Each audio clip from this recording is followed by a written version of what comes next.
ଓଡ଼ିଆ ଗପବାହି।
चटणी खाई चकुली चीनी चटणी खाई चौकी ऊपर बस चौकी ऊपर बस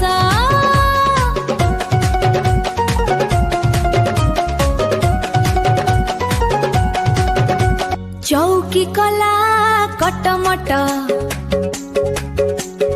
बाघ मामू छटपट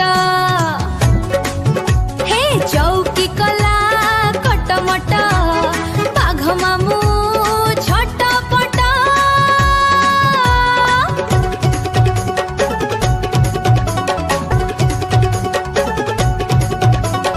एमिति आहुरी वीडियो देखिबा पाई आम चैनल को सब्सक्राइब करंतु।